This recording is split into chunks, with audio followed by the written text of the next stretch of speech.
has, perhaps more than any other, influenced the shape of the land, even the map of human history. It's a well-known inhabitant of North America, from Alaska to Texas, and it also lives here in Scandinavia, the beaver.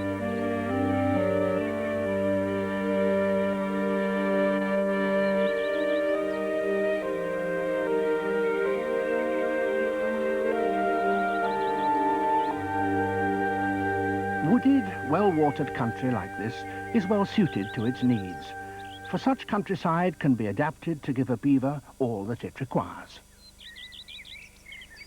But to create what it wants, it has to use a wide range of skills and be, literally, as busy as a beaver.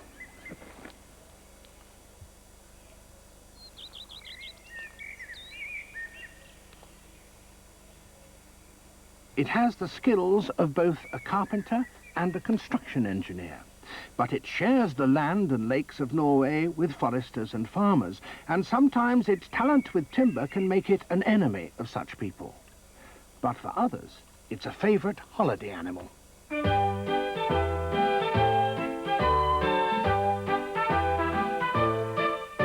Jeg kaptein Sortebil fra 1514. Hei, fadderi og fadderullan deg. En sjørøverkapten av den gamle gode sorten. Hei, fadderi, fadderullan deg. Og skulle være mange til her, jakk og gamle etter flytterøver og enda noen tid. Når vi heiser alle kuster, kaffebordet, alle skuter i en husøyne, at det Sortebil. Vi seiler på sjøen i vind og But the family's favourite animal can be the subject of explosive controversy.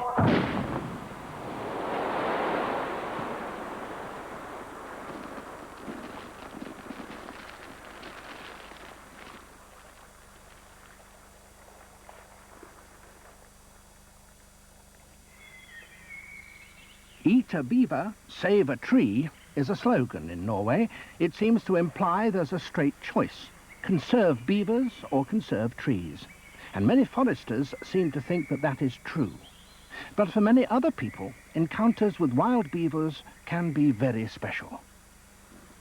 To meet a real beaver in the short Scandinavian summer, you have to be up early or out late, and hope you can elude its keen sense of smell. With its sense organs, ears, eyes, nose, all in a line on the top of its head, it silently samples the air that wafts across the river from the surrounding banks. The land is the direction from which danger may come.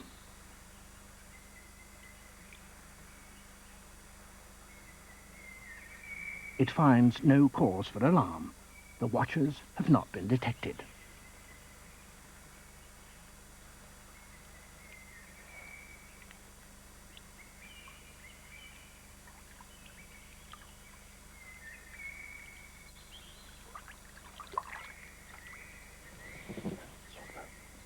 This first foray will be to a tree felled the previous night and lying close to the water's edge.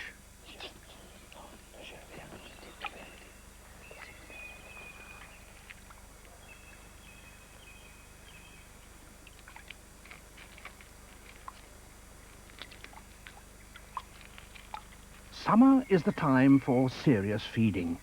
Weight lost during the winter must be replaced, and females nursing youngsters inside the lodge have to gather a great deal of food in order to maintain their supply of milk.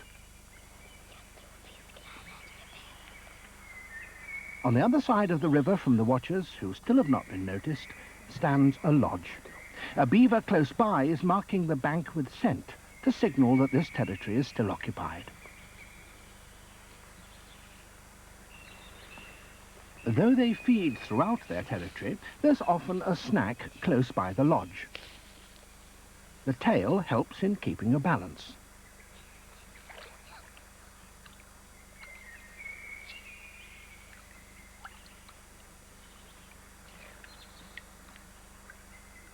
These twigs are probably for youngsters who are being weaned off their mother's milk. It's a sign that the babies may soon emerge.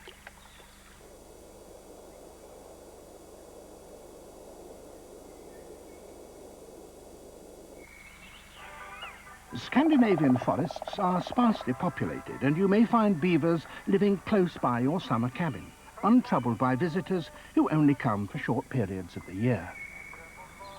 Living close to nature with beavers on your doorstep is one of the great pleasures of the Scandinavian outdoors.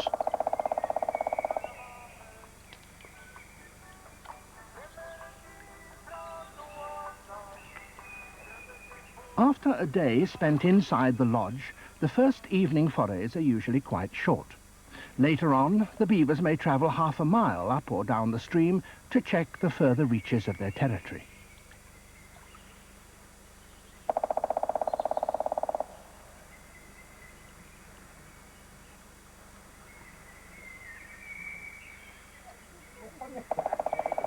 A meeting with bathers hot foot from the sauna is for this beaver a familiar sight, only worth a token alarm to warn others. Followed by a brief retreat to the lodge. Soon the bathers will be gone. Under cover of dark, the real work can begin.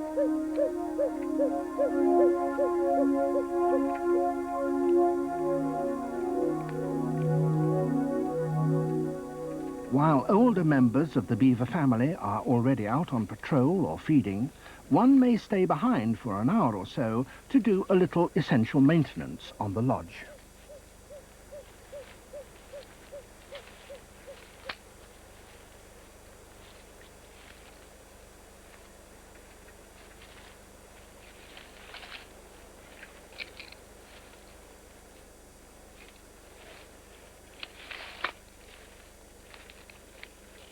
Beavers, like many other rodents, have a passion for hoarding, but they've refined the instinct so that their collection of logs is not just piled up anyhow, but placed with care according to a plan.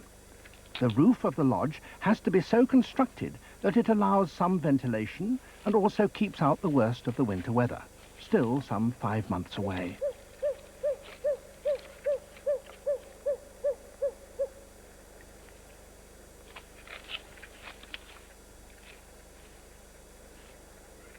Like human civil engineers, beavers can transform the landscape with their own strength and skill, but without the planning permission of local foresters or sailors on inland lakes.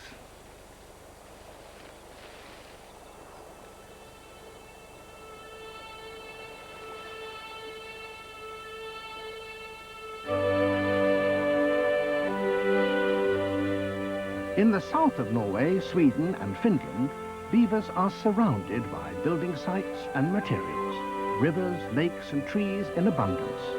In Finland alone, there are 60,000 lakes, forests that stretch unbroken to the horizon, and fewer than 5 million human beings with whom to share them.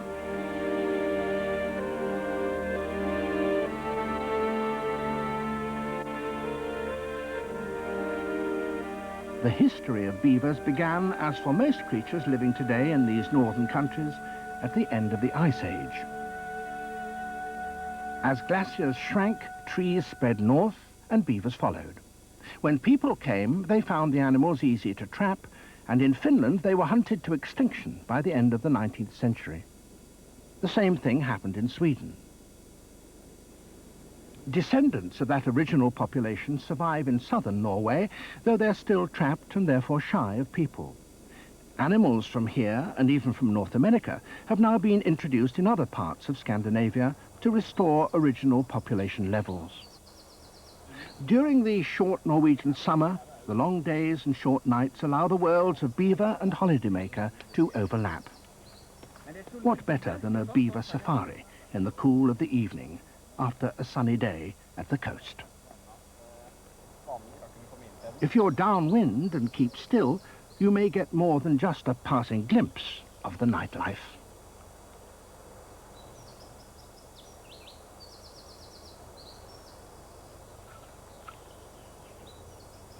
It doesn't demand too much skill.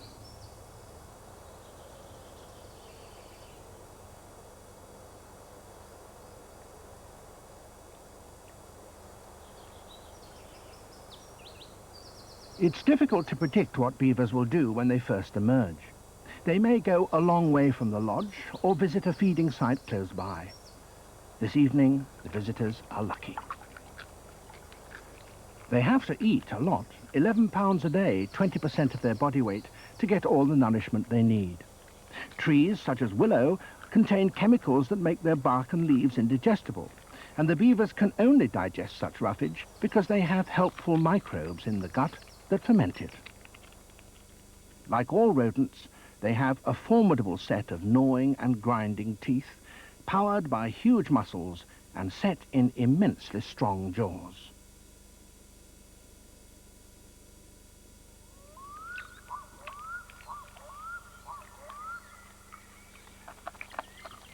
The front incisor teeth easily cut through twigs.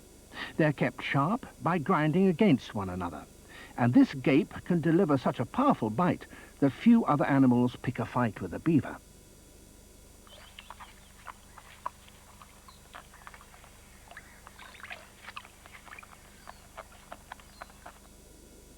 Bark and twigs, having been cut into sections by the incisors, are then moved to the back of the mouth, and there they are ground and mashed by an array of molars.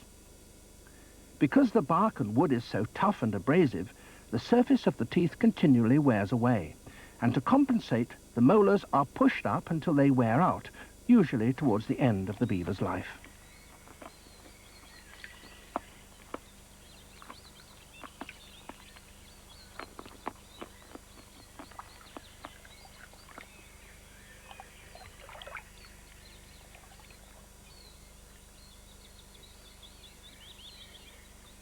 In summer, the flush of new growth of riverside willow, mountain ash and aspen, all of them favourite foods, is supplemented by the even fleshier nutritious fare to be found in the lakes, which are now veritable salad bowls.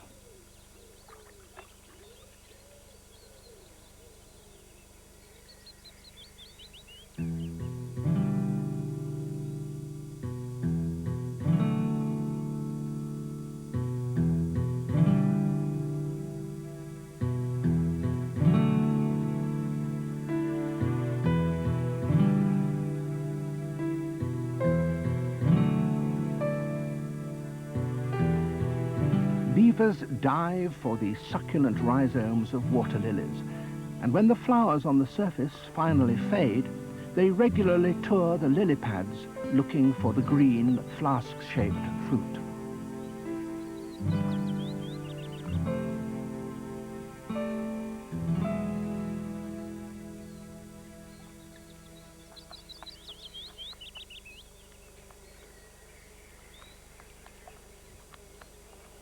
This lily-clogged lake was originally made by beavers. Despite its closeness to human activity, succeeding generations of beavers have maintained the water level and so ensured a reliable and abundant summer harvest.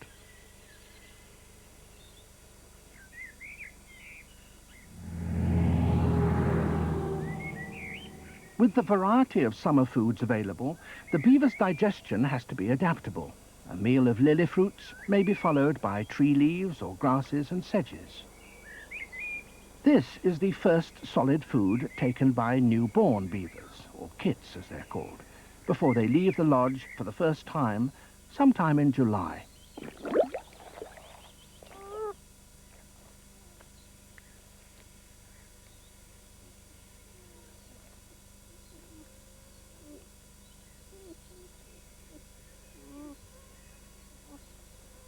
Conceived in January, born in May, this litter of 3 kits has already spent 2 months in this gloom.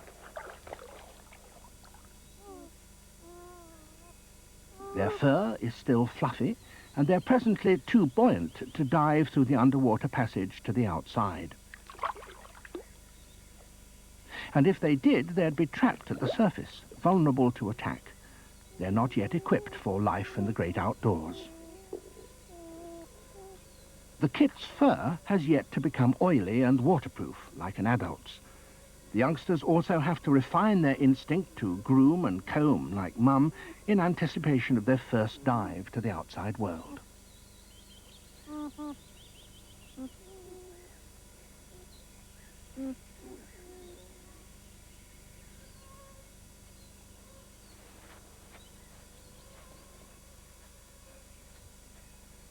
Beavers are unique among rodents in having families that occupy a well-defined territory. 3 generations may share the lodge. They're at their most sociable with the kits.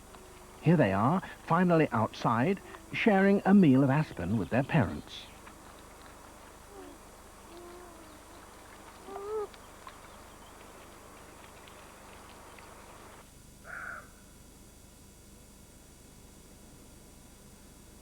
Summer nights in southern Norway are dark. The lands of the midnight sun are well to the north.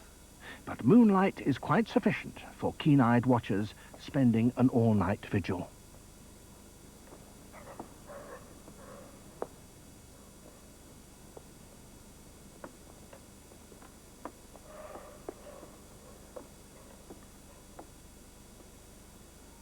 Many of us enjoy a night with our neighborhood foxes or badgers. A beaver watch is the Scandinavian equivalent.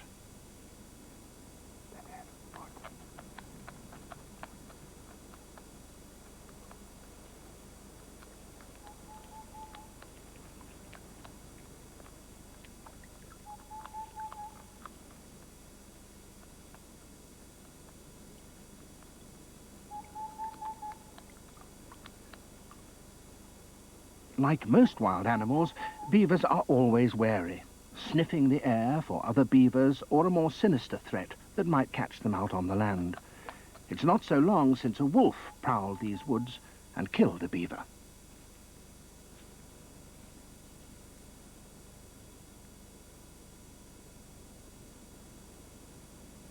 As the youngsters grow older, they're less inclined to feed alongside their parents as they did when kits. And while still sharing the same lodge and territory, they become less and less sociable.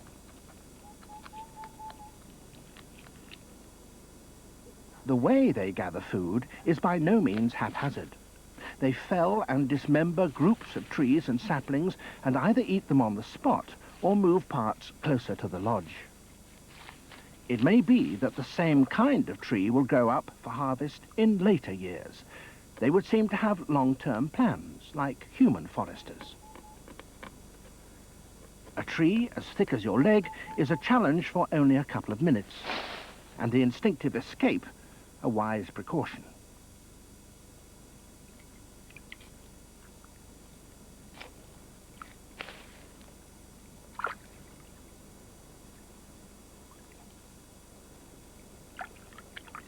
While the young were in the lodge, they were totally dependent on their mothers.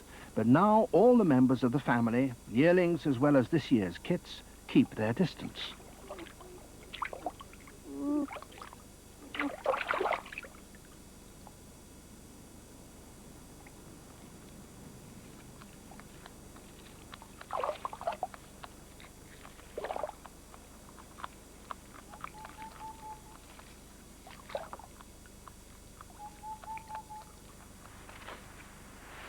Many kinds of broad-leaved trees are available, but aspen are the beaver's favorite. Aspen bark is fragrantly attractive, and all of it on the tree, plus soft twigs and leaves, is eaten. As autumn approaches, branches are taken away from the felling site and stored underwater.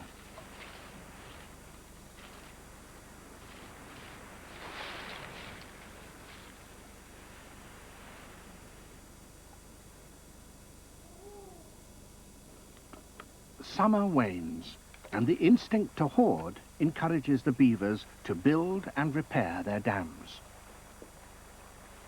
Aspen logs, now mostly stripped of their nutritious bark, still have their use on the dam, together with the inedible trunks of oak and alder. Rebuilding a dam takes skill and strength. Usually it's done by the adult female. The foundation of mud and stones, reinforced with timber, is topped off with branches, just enough to maintain the water level in the lake behind and keep the entrances to the lodge underwater. It's essential to keep these submerged and open so that the beavers can go in and out during the winter, when ice seals off the surface of the lake.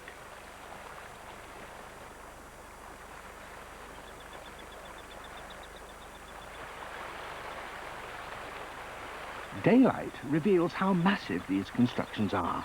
It's not surprising that dams like this often pose problems to others who share the landscape.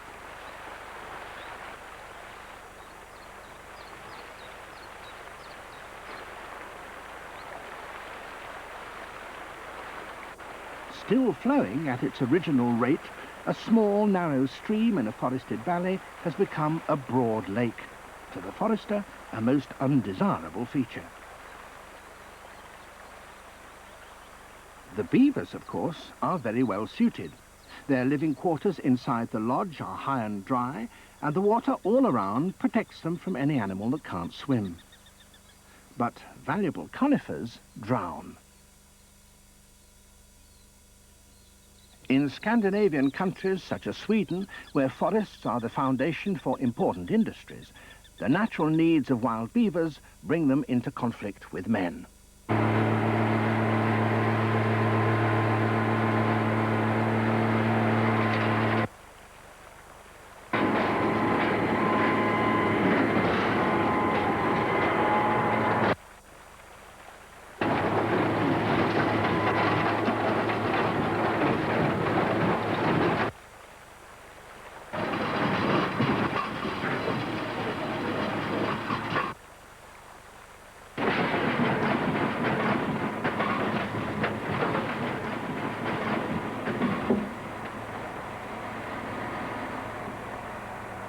For persistent offenders, wild beavers whose environmental engineering threatens to drown a mighty industry, terminal solutions may be the only way out.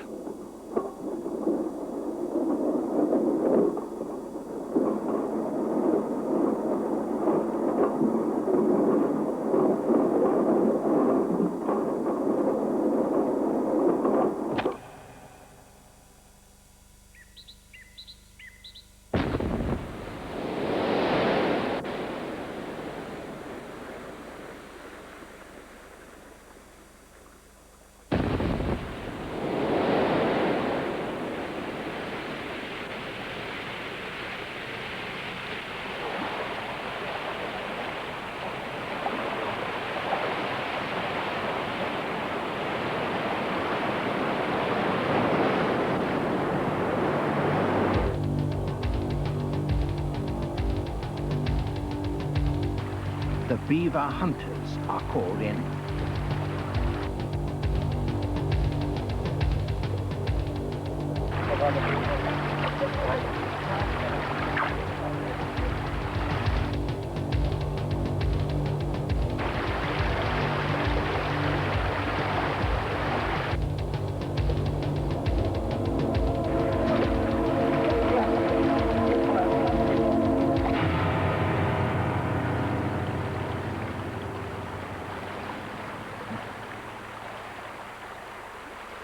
Beavers today are not hunted quite as mercilessly as they once were, and although some are still trapped and killed for fur and meat, this one will be spared and relocated.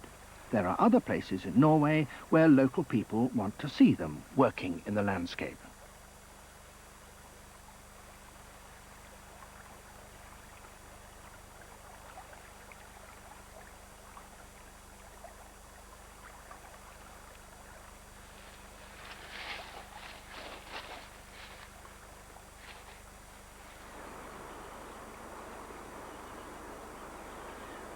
Aslak Harstveit is one of the few beaver hunters left in Norway. But he's as concerned for beaver welfare as for the fur on their back or the choice meat in their tail. Aslak keeps the pond behind his house as a temporary refuge for those evicted.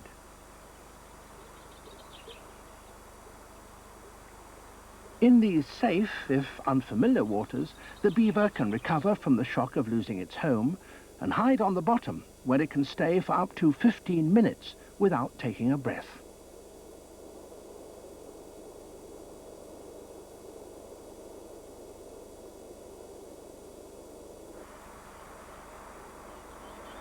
This 3-month-old kit will accompany its parents to live beside a more northerly lake. There they will find other tolerant human friends in the forest. Beavers living close to human beings are sometimes run over by traffic or killed by dogs. And for a short season in the autumn, they're hunted for fur and meat. There are also, of course, natural controls. A beaver can live for as long as 25 years, but there are diseases which afflict them. Newly weaned kits sometimes find it difficult to adjust to the diet of bark, and all have to be strong and well fed if they're to survive the long winters that follow the only too brief summer. Mortality can be high.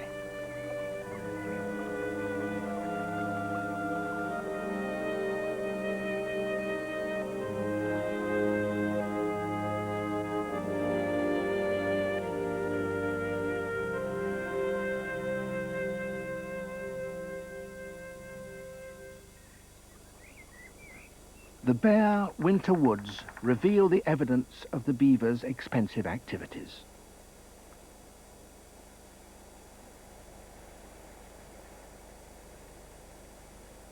One of them may have started to fell this tree for its bark, but often they gnaw a trunk apparently just to keep their teeth sharp.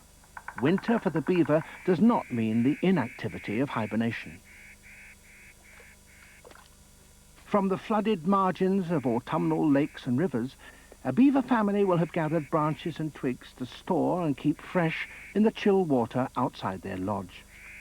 Each beaver may need up to 2 tons of timber to satisfy its own winter appetite for bark, and this might have been timber the forester would have cut down instead.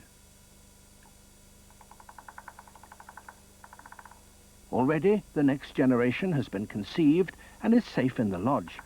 Now the worst of the winter is past, the family will sort out who must leave. It's time for an older generation to move out and found a new lodge in a new territory. Provided this isn't too obvious or damaging, the slogan, "Eat a beaver, save a tree," will remain a humorous throwaway line not to be taken seriously. People and beavers and their interests can coexist, especially in a landscape which is so full of trees.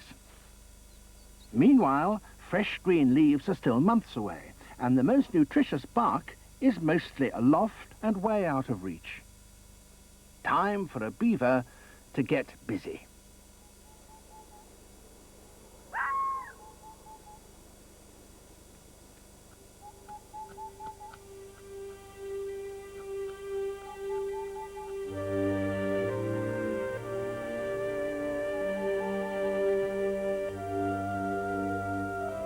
All creatures, great and small. David Attenborough takes a look at the incredible extremes of size in the wild tomorrow afternoon, 2:10 here on BBC Two.